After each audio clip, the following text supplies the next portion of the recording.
बच्चों, आज हम कक्षा 7वीं के व्याकरण का 10वां अध्याय पढ़ेंगे। ये अध्याय है कारक के बारे में, जिसे अंग्रेजी में केस कहा गया है।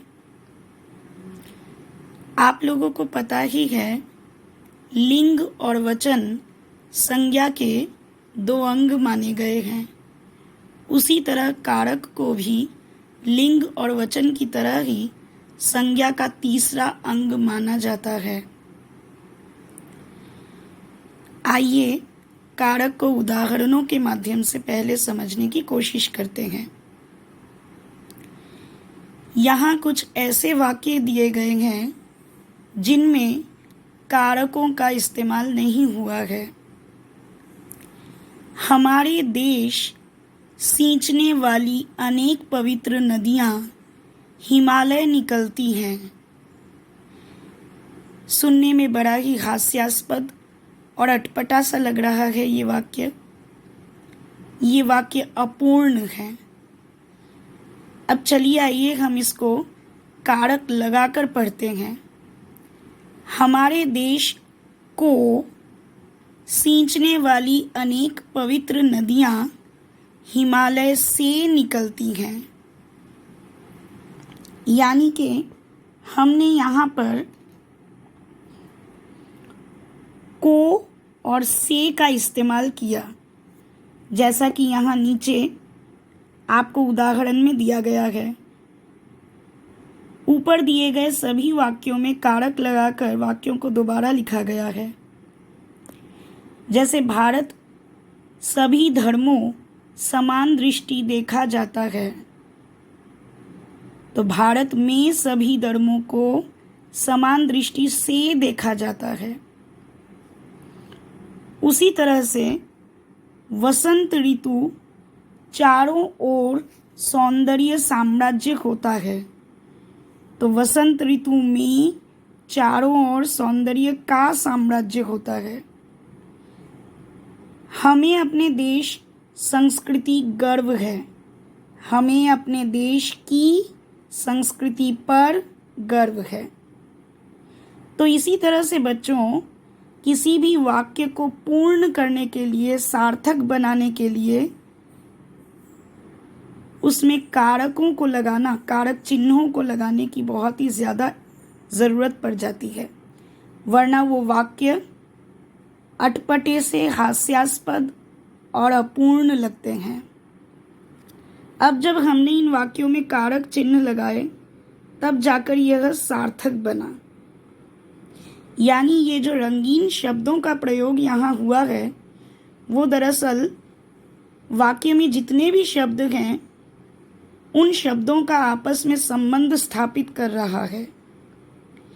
यानी ये कारक चिन्ह वाक्य के सभी शब्दों के बीच में आपस में संबंध स्थापित करने के काम आते हैं।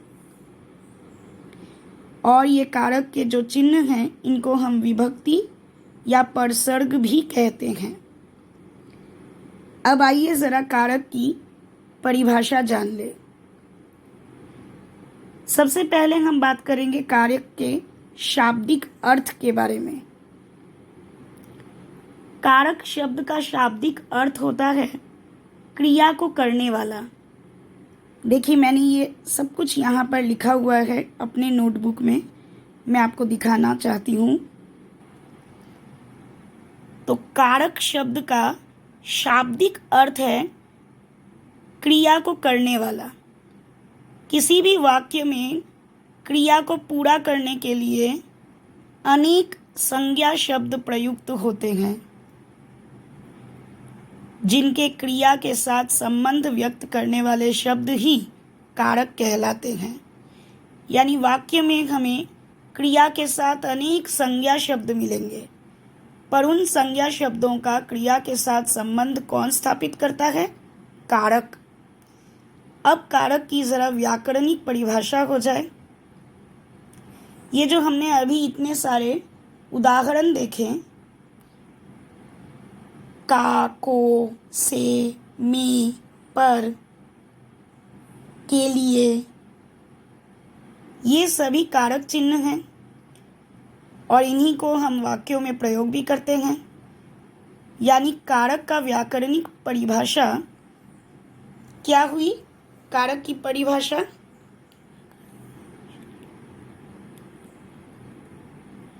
संज्ञा या सर्वनाम के जिस रूप से वाक्य के अन्य शब्दों तथा क्रियापदों के साथ उसका संबंध प्रकट होता है उसे हम कारक कहते हैं।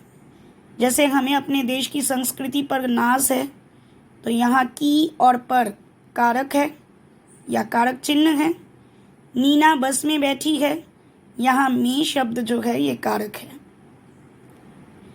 अब अगला प्रश्न है, कारकों का प्रयोग क्यों किया जाता है? उदाहरण द्वारा समझाइए। कारक ही दरअसल वाक्य में किसी भी शब्द का संबंध जो है वो क्रिया से स्थापित करता है। उदाहरण के लिए देख लीजिए कि रवि ने चाकू से फल को काटा। यहाँ ने, से और को ये तीनों कारक हैं और काटा शब्द जो है ये क्रिया है। यानी एक काटने की जो क्रिया है उसको करने के लिए 3 संज्ञा शब्दों का यहाँ प्रयोग हुआ है, रवि, चाकू और फल। इन तीनों संज्ञा शब्दों के संबंध को दिखाने के लिए ने, से और को इन तीनों कारक चिन्हों का इस्तेमाल किया गया है। ये तीनों कारक चिन्ह अलग अलग कारक के हैं, यानी कारक के अलग अलग भेदों के हैं। ठीक है। अब हम बात करेंगे कि हिंदी में कारक कितने प्रकार के होते हैं। हिंदी में कारक 8 प्रकार के होते हैं। ठीक है, यहाँ किताब में देखिए। अब यहाँ मैंने आप लोगों को समझाने के लिए क्रमानुसार कारकों के सारे भेदों को लिखा है, हर भेद के अर्थ को लिखा है और उनकी विभक्ति या परसर्ग को सामने लिखा है। पहला है कर्ता कारक। कर्ता कारक यानी क्रिया को करने वाला। इसका चिन्ह होता है ने या कुछ भी नहीं। दूसरा है कर्म कारक, जिस पर क्रिया का प्रभाव पड़े, उसका चिन्ह है को। तीसरा है करण कारक, यानी क्रिया का साधन जिससे पता चले, उसका चिन्ह है से या के द्वारा। संप्रदान कारक का अर्थ होता है जिसके लिए क्रिया की जाए, उसका चिन्ह है के लिए या फिर को। अपादान कारक यानी क्रिया जिससे अलग होना बताए या जिससे तुलना की जाए, इसका भी चिन्ह से ही है, पर ये से अलग होना बतलाता है, पृथक होना।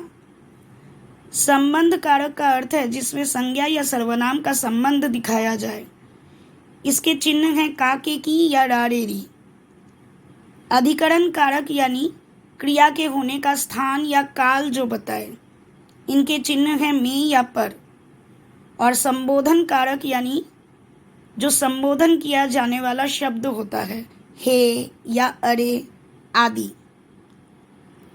अब हम कारक के सभी भेदों को अच्छी तरह से जानेंगे उनके उदाहरणों के माध्यम से। कारक का पहला भेद है कर्ता कारक। कर्ता यानी क्रिया का करने वाला। संज्ञा या सर्वनाम के उस रूप को हम कर्ता कहते हैं जिससे क्रिया के करने का बोध होता है। जैसे सुमन ने चित्र बनाया, यहाँ तो आप ने चिन्ह देखकर ही समझ जाओगे कि ये कर्ता कारक है। पर दूसरा उदाहरण है कमलेश पुस्तक पढ़ती है, तो यहाँ कहीं पर भी ने चिन्ह नहीं है, यानी कमलेश ने पुस्तक पढ़ी। मैंने आपको पहले ही बताया था कि कारक कर्ता कारक में या तो ने चिन्ह रहता है या फिर कुछ नहीं रहता। जहाँ पर कर्ता हो पर कर्ता के साथ ने ना हो, वहाँ भी हम आँख मूंद कर कर्ता कारक ही लिख देंगे। यहाँ कमलेश कर्ता है, पढ़ती है जो है ये क्रिया है और पुस्तक कर्म है। यानी ये कर्ता कारक है। कर्ता कारक की पहचान के लिए हमें हमेशा क्रिया के साथ कौन या किसने इस तरह के प्रश्न जोड़ देने चाहिए।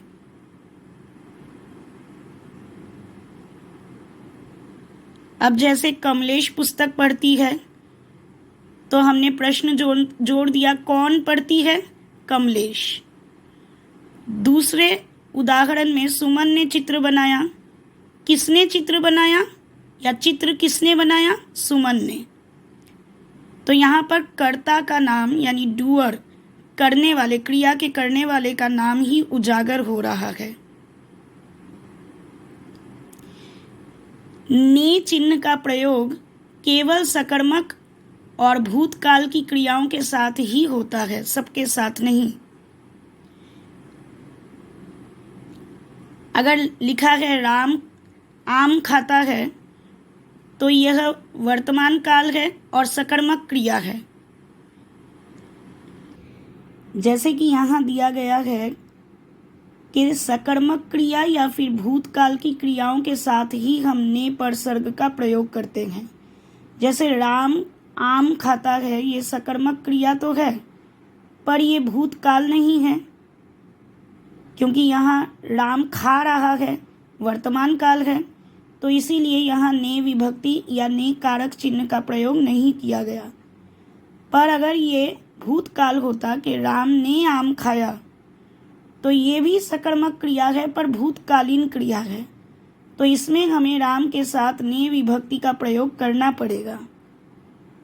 यानी ने का प्रयोग सकर्मक और भूतकाल के साथ होता है।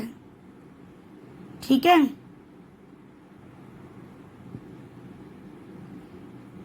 भरत पुस्तक पढ़ता है, ये वर्तमान काल है, इसमें ने का प्रयोग नहीं हुआ।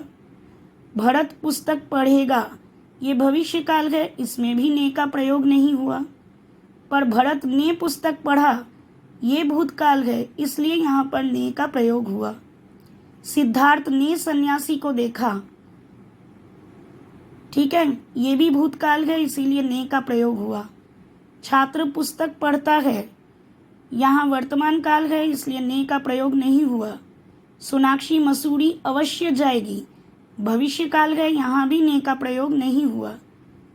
यानी ये सारे कर्ता कारक है, परंतु ने का प्रयोग तभी होता है जब क्रिया भूतकाल की हो या सकर्मक हो।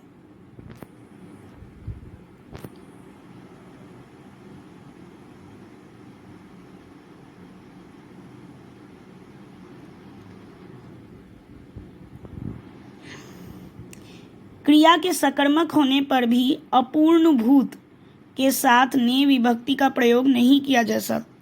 जैसे कि राम खाना खा रहा था, अब ये तो भूतकाल है पर इसमें हमने ने का प्रयोग नहीं किया। वह चित्र बना रही थी, ये भी भूतकाल है पर इसमें हमने ने का प्रयोग नहीं किया। यानी अगर ये अपूर्ण भूतकाल है तो इसमें ने का प्रयोग नहीं होता है। इनकम्प्लीट पास्ट में ने का प्रयोग नहीं होता है। जब आप काल पढ़ेंगे तो आप अपूर्ण भूतकाल के बारे में और अच्छी तरह जान पाएंगे।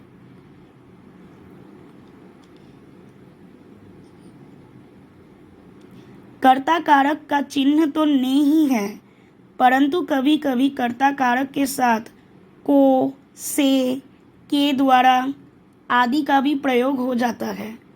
जैसे पूनम से पुस्तक पढ़ी गई, अब इनडायरेक्टली तो हम यही कह रहे हैं ना कि पूनम ने पुस्तक पढ़ी, यानी ने शब्द अप्रत्यक्ष है, इसलिए ये कर्ता कारक है। पापा बहुत से काम करते हैं, इनडायरेक्टली तो हम यही कह रहे हैं ना कि पापा ने बहुत से काम किए, तो ये भी कर्ता कारक है। उसी तरह से कमला को खाना अच्छा नहीं लगा, कर्ता के साथ हमने को विभक्ति का प्रयोग किया। कमला को खाना अच्छा नहीं लगा। रोगी से चला नहीं जा रहा है, यहाँ कर्ता के साथ हमने से विभक्ति का प्रयोग किया। माली के द्वारा पौधों को पानी दिया जा रहा है, यहाँ कर्ता के साथ के द्वारा विभक्ति का प्रयोग किया गया। यानी ये भी कर्ता कारक है, क्योंकि यहाँ कर्ता यानी डूअर के बारे में। संज्ञा या सर्वनाम के उस रूप को कर्ता कहते हैं जिससे क्रिया के करने का बोध हो। ठीक है, जैसे मामा से भजन गाया नहीं जा रहा है, तो मामा से, ये से शब्द कर्ता कारक के लिए आया। रोगी से चला नहीं जा रहा है, या निबंध छात्र के द्वारा लिखा जाता है।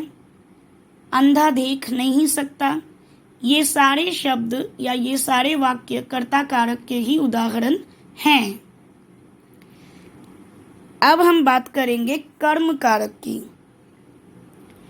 जिन शब्दों पर क्रिया का प्रभाव पड़ता है वह कर्म कारक में होता है। कर्म कारक यानी जिस पर क्रिया का प्रभाव पड़े या क्रिया का फल हमें जिस पर दिखाई दे, क्रिया के व्यापार का फल जिसके ऊपर पड़े। जैसे पुलिस ने चोर को मारा, पुलिस यहाँ करता है, पर मारने का काम किस पर हो रहा है? चोर के ऊपर। यानी कर्ता के ऊपर असर ना होकर कर्म के ऊपर असर पड़ता है, इसीलिए हम उसको कर्म कारक कहते हैं। विनीता ने सुमन को बुलाया। अब विनीता करता है, पर उसने बुलाया किसको? काम किसके लिए हो रहा है? सुमन के लिए। तो यहाँ सुमन कर्म है। जहाँ पर भी क्रिया कर्म से जुड़ी हो वो कर्म कारक कहलाता है। विनीता ने चावल खाए।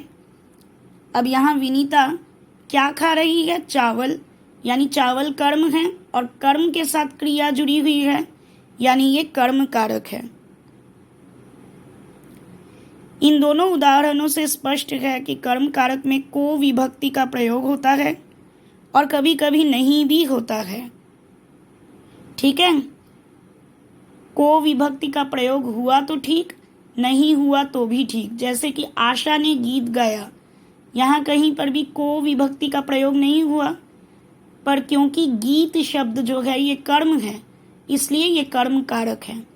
यानी आशा ने गीत को गाया, को यहाँ पर अप्रत्यक्ष है, गुप्त छिपा हुआ है। इसी तरह से मेरे पास एक और किताब है जिसमें कर्म कारक के और भी कई सारे उदाहरण दिए गए हैं। जैसे लोगों ने चोर को पकड़ा, पुजारी ने भक्तों को प्रसाद दिया। यहाँ पर तो को परसर्ग का डायरेक्ट इस्तेमाल हुआ है, पर उसने पत्र लिखा, इसमें कहीं पर भी को शब्द का इस्तेमाल नहीं हुआ है। तो को कारक चिन्ह के ना होने पर हम लोग दुविधा में हैं कि ये कौन सा कारक है।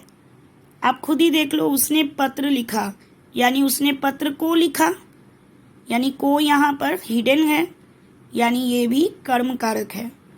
प्रिंसिपल ने पुरस्कार बांटे, यानी पुरस्कार को बांटे। उसी तरह से नेहरू ने इंदिरा को पत्र लिखा, यानी नेहरू ने इंदिरा को पत्र को लिखा। दादाजी ने हलवाई से मिठाई बनवाई, यानी दादाजी ने हलवाई से मिठाई को बनवाई। अलका स्कूल गई, यानी अलका स्कूल को गई। लड़का खाना खा रहा है, यानी लड़का खाना को खा रहा है। विराट फूल तोड़ता है, विराट फूल को तोड़ता है। खरगोश को गाजर खिलाओ, खरगोश को गाजर को खिलाओ। ठीक है, यहाँ को गुप्त रूप से है, इसीलिए ये कर्म कारक कहलाते हैं। और भी कई एग्जाम्पल्स हैं। भूकंप पीड़ितों को जाने दो, यहाँ तो को का इस्तेमाल है। बच्चे ने माँ को देखा, यहाँ भी माँ को का इस्तेमाल है। मालिन ने मालाएं गूंथी, यानी मालिन ने मालाओं को गूंथी। प्रणव समाचार पत्र पढ़ रहा है, यानी प्रणव समाचार को पढ़ रहा है। शिवा ने पिताजी को ईमेल भेजा, यहाँ तो को है। वह नई दिल्ली जा रही है या जा रहा है, वह नई दिल्ली को जा रहा है। ठीक है, अब हम बात करेंगे करण कारक के बारे में। कभी कभी वाक्य में दो दो कर्म भी आ जाते हैं। जैसे दुकानदार ग्राहकों को सामान बेच रहा है, ये कर्म कारक का ही उदाहरण है। यानी ग्राहकों को और सामान ये दोनों ही कर्म हैं, पर उनमें से एक मुख्य कर्म है और एक गौण कर्म है। सामान जो है वो मुख्य कर्म है और ग्राहकों को ये गौण कर्म है। उसी तरह से अध्यापक जी बच्चों को गणित पढ़ा रहे हैं। यहाँ बच्चों को और गणित दो दो कर्म हैं इस वाक्य में, पर यहाँ गणित जो है मुख्य कर्म है और बच्चों को जो है ये गौण कर्म है। ठीक है, अब हम बात करेंगे करण कारक की। करण कारक यानी क्रिया का साधन, यानी क्रिया को करने का जो साधन है उसको हम करण कहते हैं। करण यानी साधन। संज्ञा या सर्वनाम के जिस रूप की सहायता से क्रिया का पूरा काम संपन्न होता है उसे हम करण कारक कहते हैं। जैसे चित्रकार ने पेंसिल से चित्र बनाया, यानी पेंसिल के द्वारा। मैंने पत्र के द्वारा उसे सूचना भेजी, यानी करण कारक के दो चिन्ह हैं, से और के द्वारा या द्वारा। इसके अलावा भी कई और उदाहरण हैं करण कारक के। आइए हम दूसरी किताब में देखते हैं। यानी जिस साधन से क्रिया संपन्न होता है उसी को हम करण कारक कहते हैं। करण यानी साधन। जैसे शाहजहां ने सफ़ेद संगमरमर से ताजमहल बनवाया, यानी वाइट मार्बल से, यानी वाइट मार्बल के द्वारा। यात्री ने डंडे से सांप को हटा दिया, यानी डंडे के द्वारा। पापा जहाज से कोच्चि गए, यानी जहाज के द्वारा। छात्र फुटबॉल से खेलता है, यानी फुटबॉल के द्वारा। यानी आप यहाँ से की जगह के द्वारा या द्वारा लगाकर देख सकते हैं। अगर से और के द्वारा दोनों ही वाक्य में ठीक बैठ रहे हैं, इसका मतलब कि ये करण कारक है। कभी कभी से के स्थान पर के साथ या के द्वारा लगाते हैं हम। जैसे अमरजीत ने साग के साथ लस्सी भी पी। ठीक है, अब परिणाम ईमेल के द्वारा भेजे जाते हैं।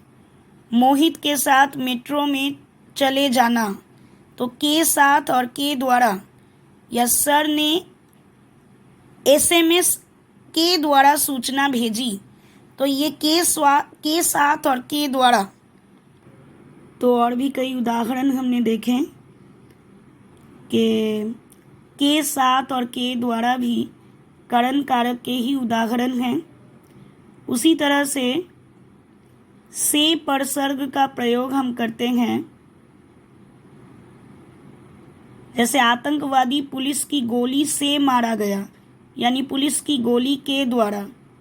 अमर टीबी से मरा, यानी टीबी के द्वारा मरा। मैडम की बातें ध्यान से सुना करो। ठीक है, यानी ध्यान लगाकर, ध्यान द्वारा।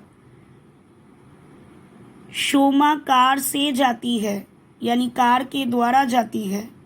भैया चाकू से मक्खन लगाता है, तो चाकू के द्वारा मक्खन लगाता है।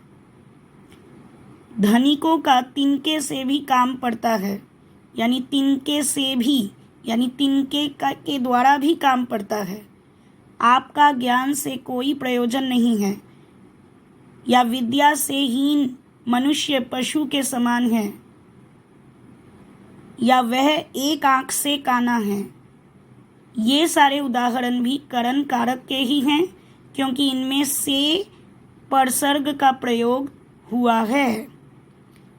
अब हम बात करेंगे संप्रदान कारक की। जिसे कुछ दिया जाए या जिसके लिए कुछ किया जाए, वह कारक संप्रदान कारक कहलाते हैं। जैसे माँ ने पंडित जी को खाना दिया। यहाँ वैसे तो को या के लिए जो है कारक चिन्ह है संप्रदान कारक के, तो माँ ने पंडित जी को खाना दिया, यानी खाना संप्रदान किया, प्रदान किया। ठीक है, किसी के लिए कुछ उपकार करना या किसी को कुछ प्रदान करना। नाना जी दीदी के लिए वस्त्र लाए। पेट के लिए मनुष्य क्या क्या नहीं करता। भक्त दर्शन हेतु मंदिर गया। अब को या के लिए के साथ हेतु का भी इस्तेमाल होता है। हेतु मतलब भी के लिए, यानी भक्त दर्शन के लिए मंदिर गया। उसी तरह से कुछ और भी उदाहरण दिए गए हैं यहाँ संप्रदान कारक के। ससुर दामाद पर क्रोध करता है, यानी के ऊपर, यानी ये भी क्रोध जो है ससुर दामाद के ऊपर बरसा रहा है, प्रदान कर रहा है। गुरुजी को प्रणाम, यानी गुरुजी को हम प्रणाम दे रहे हैं। सभी पुरस्कार की इच्छा करते हैं, यानी पुरस्कार पाने की इच्छा को पुरस्कार पर दिया जा रहा है।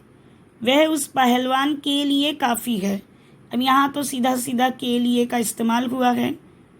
अध्यापिका छात्र पर क्रोध करती है। छात्र के ऊपर क्रोध करना, यानी छात्र पर क्रोध बरसाना। उसी तरह राजा हरिश्चंद्र ने विश्वामित्र को दान दिया। या मैं आपके बुक का एग्जाम्पल बताती हूँ। हम गुरुजी के लिए उपहार लाए, यानी उपहार को गुरुजी के लिए हम प्रदान कर रहे हैं। हमने गुरुजी को उपहार दिया, तो यहाँ भी गुरुजी को उपहार प्रदान करने की बात है, यानी के लिए और को दोनों के लिए संप्रदान कारक।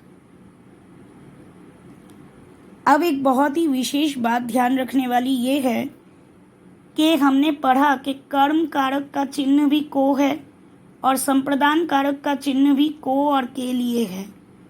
पर कर्म कारक का को और संप्रदान कारक का को दोनों अलग अलग हैं। वो कैसे, मैं आपको बताती हूँ। अगर एक वाक्य लिखा हुआ है राम ने सुमन को पढ़ाया, ठीक है, तो यहाँ राम जो है कर्ता है, पढ़ाया जो है क्रिया है, और सुमन को जो है ये कर्म है, यानी सुमन कर्म है और को जो है ये कारक है। तो ये कर्म के साथ जुड़ा है ये कारक, इसीलिए ये को जो है ये कर्म कारक का को कहलाएगा। यानी क्रिया का फल सुमन पर पड़ रहा है, राम पर नहीं। राम पढ़ा रहा है पर पढ़ाने का सारा फल सुमन पर पड़ रहा है। ठीक है, जैसा कि कहा गया था कर्म कारक में कि क्रिया का प्रभाव कर्म पर पड़ता है, कर्ता पर नहीं। परंतु संप्रदान कारक में को का अर्थ होता है किसी के वास्ते या किसी के लिए। यानी संप्रदान कारक में किसी को कुछ देने या उपकार करने के भाव से हम को का इस्तेमाल करते हैं। जैसे हमने गरीबों को वस्त्र दिया, यानी गरीबों के वास्ते या गरीबों के लिए वस्त्र दिया। तो यहाँ पर उपकार की भावना आ रही है, इसीलिए ये कर्म कारक नहीं बल्कि संप्रदान कारक है। मैंने दोनों का अंतर अपने नोटबुक में बहुत अच्छी तरह से लिखा है, देखिए। कर्म कारक और संप्रदान कारक के बीच मैंने जो अंतर लिखे हैं कि कर्म कारक में जिस शब्द के साथ को जुड़ता है उसी पर क्रिया का फल पड़ता है। वाक्य में क्रिया का फल कर्ता पर न पड़कर कर्म पर पड़ता है। और संप्रदान कारक में को का अर्थ होता है के लिए या के वास्ते। वाक्य में किसी को कुछ देने या उपकार करने के भाव से हम को का इस्तेमाल करते हैं। और यहाँ कर्म कारक और संप्रदान कारक के को से जुड़े तीन उदाहरण भी मैंने दिए हैं। जैसे राम ने सुमन को पढ़ाया, राजू को बुलाओ, या सीता ने पत्र लिखा, यानी सीता ने पत्र को लिखा। और यहाँ हमने गरीबों को वस्त्र दिए, माँ ने बच्चों को खिलौने दिए, या नाना जी राज के लिए साइकिल लाए। ये सभी किसी को कुछ देने या उपकार करने की भावना से को का इस्तेमाल या के लिए का इस्तेमाल किया गया है, तो संप्रदान कारक। तो अब मैं आपको अगले वीडियो में अपादान कारक, संबंध कारक, अधिकरण कारक और संबोधन कारक के बारे में बताऊंगी। आप तब तक कर्ता, कर्म, करण और संप्रदान कारक के बारे में अच्छी तरह से जानने के लिए इस वीडियो को बार बार देखिए और इस वीडियो को लाइक और सब्सक्राइब ज़रूर कीजिए।